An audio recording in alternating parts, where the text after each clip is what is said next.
Hello, everyone. Charles Watts here. Welcome back to Inside Arsenal. It is Wednesday. I hope the week is going well wherever you are watching or listening to today's show around this world of ours. We are getting closer to the weekend, just 3 days away now from that big game against Bournemouth in yet another potentially pivotal weekend in the Premier League title race. We are in May. Can you believe that? May the 1st today. How nice does it feel for Arsenal to be slap bang in the mix of a title race come May? Hasn't happened for a fairly long time. Certainly feels like this anyway. And business end of the season. We're in May. The sun is out, and Arsenal are very close to potentially winning a first Premier League title for 20 years. Yes, they are playing catch up. Yes, they need someone to do them a favour in terms of what's going on with Manchester City, but they are right slap bang in the mix. So we'll talk about that Bournemouth game a little bit later on in the show. Talk about Jurrien Timber, who could potentially, fingers crossed, potentially feature for the first time in the first team squad since that opening game against Nottingham Forest, which seems a long time ago. Now we'll talk about that. We'll talk about Arsenal's midfield. We're going to focus on that in today's show. Since yesterday's episode, David Ornstein breaking a story that Arsenal have now offered that new contract to Jorginho following the talks that have been going on. And the expectation is that he is going to sign. So what does that mean for the Arsenal midfield? We'll talk about that. Talk about Chido Obi-Martin, who had another fantastic weekend for the under-18s. We'll discuss him and what's going on. Unbelievable what he's doing at the moment. The numbers, like really mental, crazy numbers that he is producing. Got lots of questions and comments from you guys as well. So let's get started, shall we? And we'll start on the midfield and Jorginho. And as I said, David Ornstein over The Athletic reporting yesterday that contract that Arsenal have been discussing with Jorginho has now been offered. And David saying the expectation is that Jorginho will sign that deal, potentially another year plus one with Jorginho. He did have that clause in his contract to extend by another year, but as I was saying, it was quite a complicated one. It wasn't just a simple going to activate the extra year in your contract and you're going to stay. There was things that had to be hit in terms of how many starts he made or how many games he played, how many minutes he clocked up during the season. He had to reach a certain number for that clause to come into effect, and he didn't hit that number. So that basically meant the clause was, gone. It was null and void. So Arsenal couldn't trigger that extension. So they had to talk about a new, fresh contract for him, which they've done. They absolutely wanted Jorginho to stay, which is completely understandable. I think he's been a fantastic signing since he's come in from Chelsea. Mikel Arteta trusts him absolutely implicitly and wants him at the club. He thinks he's still got an awful lot to offer. And I think, well, he's shown, it's not what I think, he's shown to everyone this season with his performances that he still has a huge amount to offer in this team. And it just felt an absolute no-brainer. If you can keep Jorginho, the guy's fit all the time. He's barely injured. He's got really good availability. As I said, on the pitch at the very top level, he's shown this season that he can still perform right at the very top level against the best teams as well. Off the pitch, he's hugely popular with the coaching staff, with the players.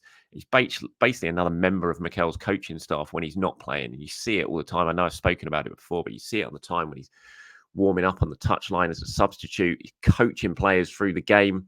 He's such an invaluable member of this squad and popular member of this squad and an important member of this squad that it just felt like if they could get him to sign this new contract, then it was just an absolute must for the club. And there has, in my mind, I was wondering, is he going to get a very good offer elsewhere, which is going to make it quite hard for Arsenal to be able to match it? Because going forward, look, I'm not saying Jorginho is going to be an integral part of this team going forward. You would think that's not going to happen.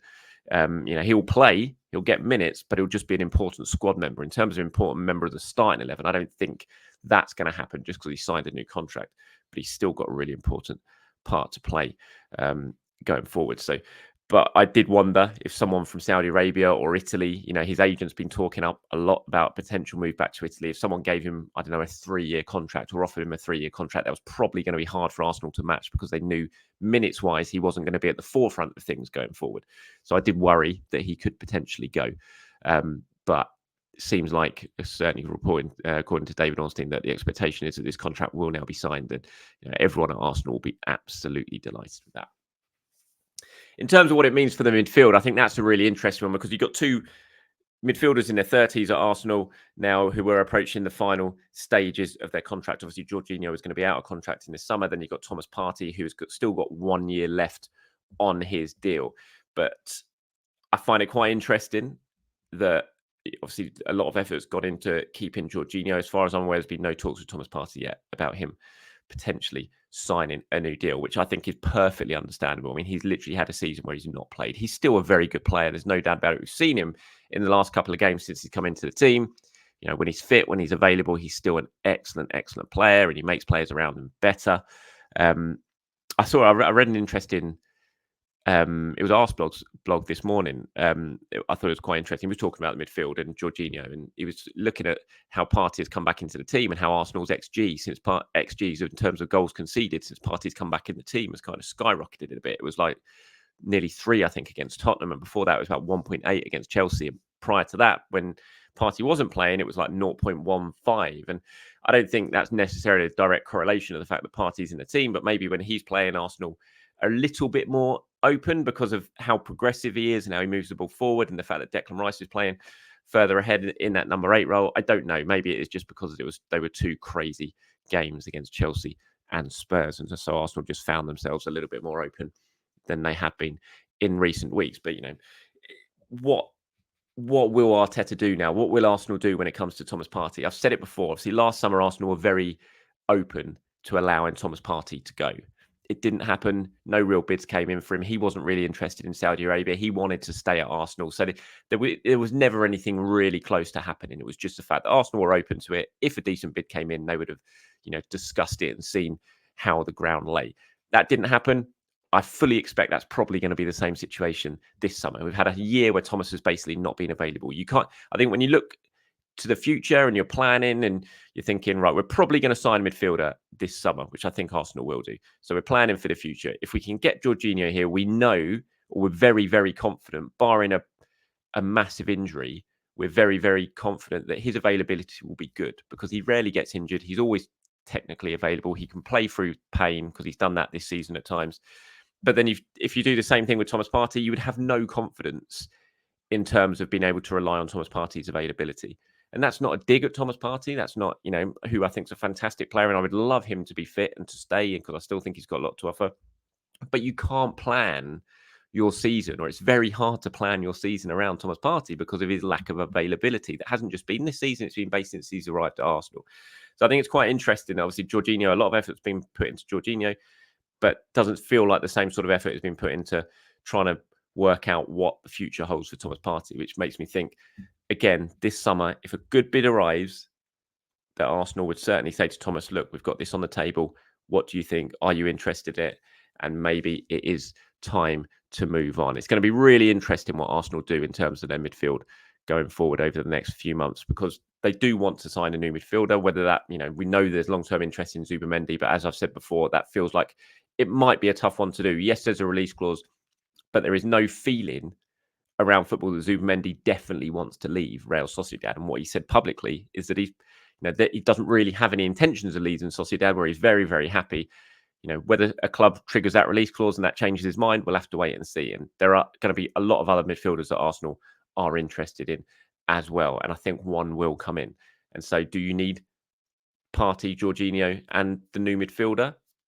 Or do you potentially move someone on? It's going to be really interesting to see what Arsenal do. And of course, you've got Mohamed El-Neni, who's going to be leaving when his contract expires in the end of the season. But what I think that tying Jorginho down to a new contract, I just think it relieves the pressure a little bit of thinking, right, potentially we're coming up to a summer where we could lose Thomas Partey and Jorginho. The fact that you kind of know that Jorginho is now going to stay, I do think that it relieves the pressure. It's not as much of a worry as potentially it could have been.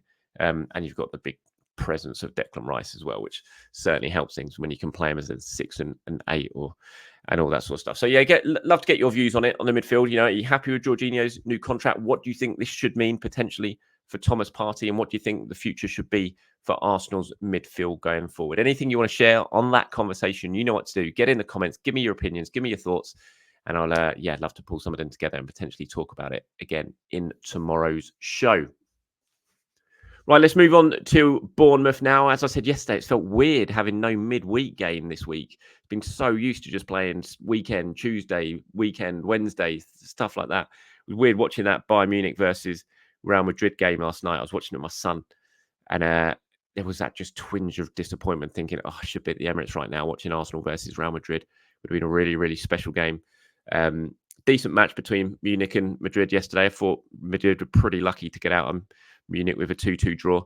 But Munich were by far and away the better side in that game. But Madrid, you just in the Champions League, they just never know when they're down and out, do they? They always manage to turn around. The amount of times I've watched Madrid and just thought, they're not great. They've not done too much in this competition. Then bang, they find a way to win, find a way to stay in the tie. And you would say now they are certainly going to be favourites heading back to the Bernabeu for the second leg. But Arsenal, yeah, they've been sitting back watching. I'm sure Mikel Arteta was watching that, and he's just been planning towards the weekend. It's been very, very rare to have a full week off, but that's what Arsenal have got now between now and the end of the season. And Jurrien Timber looks like he could well potentially be in the squad. Certainly, he's going to be firmly in the running to be in the first team matchday squad for the first time since that opening weekend when he got the injury against Nottingham Forest. While Arsenal were playing at Spurs at the weekend, he was playing again for the under-21s, this time against Liverpool in a very good 2-1 win. He got 45 minutes in the game against Blackburn. He got 71 minutes, I think, against Liverpool.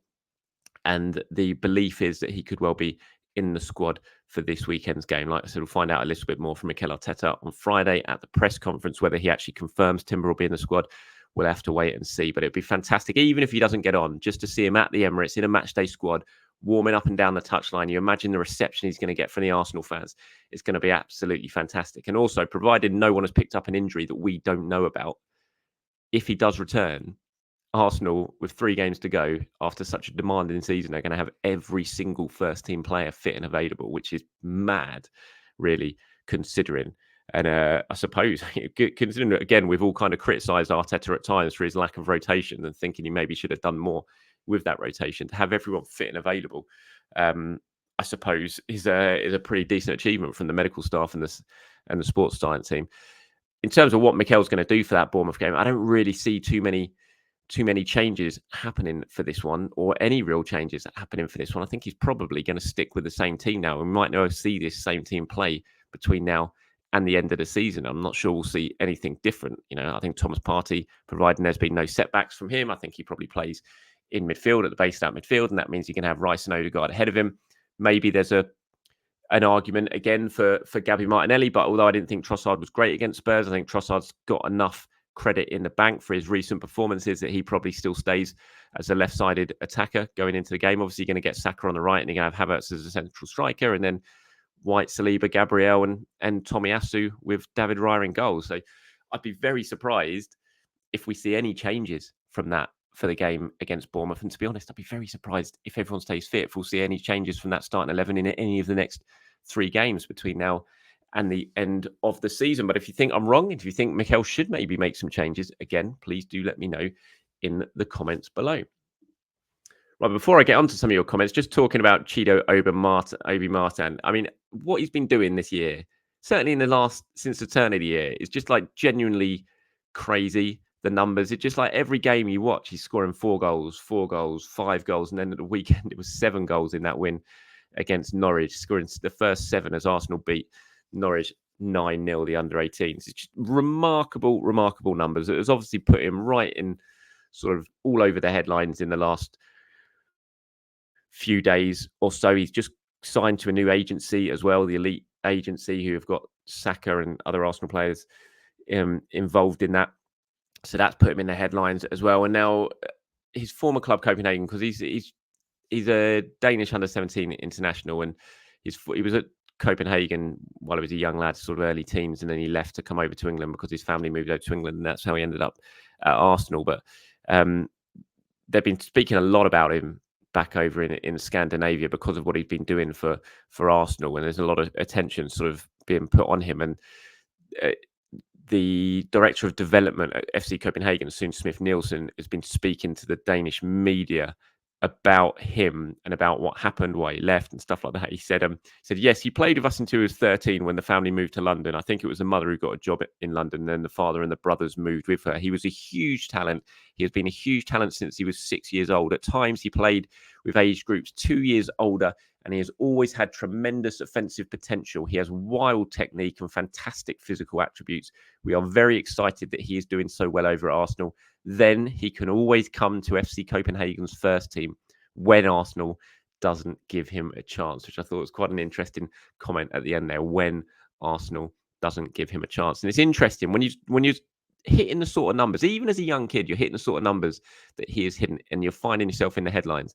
It'd be very easy to kind of lose your head a little bit and start to, I don't know, to sort of coin a cliche, to dream of Hollywood and that sort of stuff. And I'm not talking about going to LA to play football, but you know what I mean. Sort of just to suddenly think of you as this superstar. He's got to keep his head on his shoulders, and I'm sure they'll do that at Arsenal. Can't even sign his first professional contract yet until he's 17. Arsenal will be certainly trying to get him tied down to that as soon as he does turn 17. When you watch him play, you do look at him and you've seen these big physical players come through at a young age and just dominate their age group. But then when they get towards the first team, obviously everyone catches up with them physically and they can't quite replicate what they've been doing at youth level. A prime example of that was J. Emmanuel Thomas when he was at Arsenal coming through the youth team. He was just unbelievable. The goals he used to score, the amount of goals he used to score. He just used to run rings around everyone, score from distance all the time. But then he was never able to sort of replicate that. He went on and had a decent enough career at senior level, but never got close to really making it at Arsenal. So these sort of players and you watch Chido Obi-Martin, he does just tower above everyone. His running ability, he can just run away from people. Physically, he's just so imposing when he's playing at under 18s level. He needs to play more at under 21s, and I'm sure we're going to see that going forward. He'll certainly start playing a lot more for the under 21s. And there feels like there is a position there as a central striker for the 21s. But it'll be interesting to see what Arsenal do with him in terms of if they start to fast track towards the first team or not.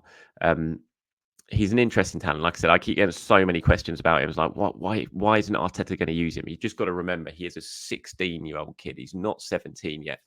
And Arsenal will look to manage him in the best way that they possibly can. He's doing very well under Jack Wilshere at the moment. Like I said, the next step is to move up to the 21s with Mehmet Ali, and he's going to play a lot more for them. And he'll train with the first team. And I'm sure if Arteta thinks he's good enough, maybe he'll give him a chance in pre-season and things like that. We'll have to wait and see. But I think with the excitement over him, just got to temper it down a little bit. But yeah, hell of a talent. Really great to see what he's doing. Looking forward to seeing how he's going to develop further over the next year or so. Right, moving on to some questions and comments before we wrap this up. A couple of people here got in touch talking about the spending cap rules that are being brought in by the Premier League, that have been voted in by the clubs. I was talking about it in yesterday's show and saying how I think it's probably a good thing that is happening. But again, we don't know all the ins and outs of it yet. It's not been, all the details haven't been ironed out and agreed to yet. So we'll have to wait and see. But I thought on the whole, having some sort of spending restrictions feels like it's a good thing, not just for Premier League clubs, but for the football pyramid and for football as a whole. But I do understand that there is an argument that it might, impact the power of the Premier League and things like that. So it's one to keep an eye on. But a couple of you guys have got in touch. Connor here at the top says, "Hi Charles, I'm sorry, but these spending cap rules do nothing but help the owners of clubs who don't want to put their own money into the club. They will be licking their lips at this new rule because once the revenue grows above the cap, the excess money will be lying around in the bank or, God forbidden, taken out as dividends. This may help Arsenal in the short term, but will hurt us a few years down the line. These rules don't encourage growth for the club at all." I'm not sure I agree with that. Admittedly, look, I'm dreadful when it comes to finances and things like that, but I'm not sure I agree with that. I think for Arsenal, I think it can hurt. Anything I think that can potentially limit what feels like the unlimited spending of certain clubs at the top of the table, which distorts things, I think is, I don't know how I can argue that it's not a good thing. And I think when you look at what it will do for Arsenal and the potential money that, I think Arsenal's revenue, squad cost was about 350 million, wasn't it? And this will allow Arsenal's squad cost to be about sort of 500 odd million. So, and Arsenal have been having to balance the books because of the current PSR rules. And this will allow them to be able to balance their books in an easier way. They'll have more excess money to spend, you would think. And I just think something has to happen with PSR because clearly, it was voted in by the clubs. So it's hard for them to argue about it. But it was voted in a long time ago, and football's gone mad since then. Inflation's gone mad. Everything's gone mad since then, and clearly those PSR rules, clubs are finding it very, very hard to work with. So it felt like something had to change. Whether this is the answer, again, as I said yesterday, I don't know. But it feels like something had to happen, and the fact that the majority of clubs want it, suggests that it's probably, might well end up being a good thing. Dylan says the details will be interesting because it currently stands there is a giant loophole in the proposed rules. If a club buys a business that has 50 million per year in revenue, then they've just added another 35 million a year in spending power. The profitability of the business isn't relevant as clubs can now lose money without being punished. All that matters is the headline club revenue. Get that as high as possible so you can hit the 5 times cap from the bottom place team. This is such an obvious loophole that everyone must have seen it and thought of rules to close it. It's an interesting point as well. So that's what a couple of you guys have been saying in terms of that. Diego here has got in touch and says, hi, Charles, great channel. Thank you very much. Keep doing what you do. Will do. On the Raya mistake, I wanted to comment on something that I think we forget about football sometimes. It's actually a game of mistakes. Most goals are scored because players make mistakes, be that positional, tactical, lack of concentration, etc. The real football becomes art, as famously quoted by our own Arsene Wenger, relates to those magic moments where a player does something extraordinary or a group of players create a set of passes and movement that becomes beautiful moments in football. These are relatively rare, though. Most goals are down to mistakes. Raya made a very obvious individual error, as did Rice for the pen, but ultimately it didn't mean a lot as we want. The teams that are most successful are the ones that make the least mistakes. City make mistakes, but they force other teams to make more by doing what they do. We do the same thing with our press and the pressure we create. I thought it was a really, really good comment there. And Joseph below says, who says top-notch keepers don't make mistakes? Edison, Allison and others are giving away goals. It comes with keepers playing out from the back, which is absolutely right. What keepers are being asked of now, you're going to get more and more mistakes. So I thought Diego's comment there was really, really good. And it's true. When you watch goals, when you watch football, most goals come from mistakes. I think in the Premier League, you notice that more goals do come from good play. But when you watch the lower leagues, especially Championship in this country, Championship, League One, League Two, so many of the goals are just all come from really clear, obvious errors, which, obviously the players aren't as good as they are in the Premier League. But it's true that most goals in football, even you look at the Arsenal goals at the weekend against Tottenham. First one, own goal, terrible from Højbjerg, gets his technique all wrong, heads it into his own net. Second one, brilliant move by Arsenal, fantastic move by Arsenal, but bad defending from Davies. You look at that, and if you're from a Tottenham point of view, from an Arsenal point of view, you think great goal. From a Tottenham point of view, you look at Davies and saying, why on earth are you showing him on his left foot? Take him out on the right, make him get a shot away on the right foot from a tighter angle. How are you allowing him to cut in on the left? And then, the third goal as well, brilliant set piece delivery from Declan Rice, but Kai Havertz 3 yards out on his own, doesn't even have to jump to head it into his own net. So all goals, you look at it, and from the defending point of view, there's always mistakes in there. Obviously not as glaring as what David Raya did, but it is just what it is. Football happens, mistakes happen. And I think what Raya has done, certainly in the second half of the season, once he's settled into this team, outweighs that one error in one game, no matter how big it was and potentially costly it could have been. Here's one from Johnny. Says, I don't put too much position down to the Villa match. They're a very good team and their league position validates that. The games to look back on as to why we're not further ahead are the ones against teams we definitely should have beaten. Fulham at home, 2 points drop. Chelsea away, 2 points drop. Newcastle away, 3 points drop. West Ham at home, 3 points drop. Yeah, look, we'd always look back on these games, won't we, at the end of the season? But then Manchester City can do it as well. They were 2-0 up against Crystal Palace at home, for example, weren't they? And they managed to lose that game. They lost at Wolves 2-1 at the start of the season. So I think every team can look back on points dropped and think, oh, it would be in a much better position if we didn't do that. But it's football, it's the season. You're going to have bad games, you're going to have bad results. Unfortunately, when you're going up against Manchester City, they need to be few and far between. And maybe, in that first half of the season, Arsenal did. And certainly you could look back, 1 point from Fulham home and away was just a hammer blow. Losing that West Ham game at home and taking no points from Aston Villa, as good as you say, and I know they're a good team and league position validates that, but taking no points from those 2 games against Villa was just, it's just really going to be painful come the end of the season. But who knows? You never know. You never know. Someone might do us a favour against City.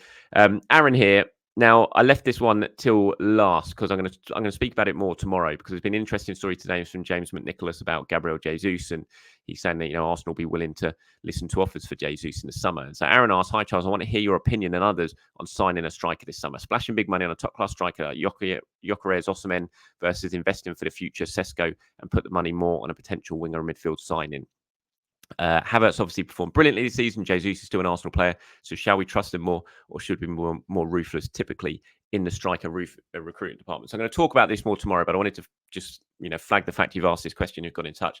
I've had other people asking about the fact that Jesus might potentially be for sale this summer, and we'll talk about Havertz's form as well. So that's going to be for the main show tomorrow. So keep your eyes peeled for that. So thank you very much, Aaron, for getting involved, and we will discuss this more in tomorrow's show. So that's it from me, everyone. Thank you very much for your time. As always, I really do appreciate it. I'll be back tomorrow to do it all over again. Until then, have a fantastic day.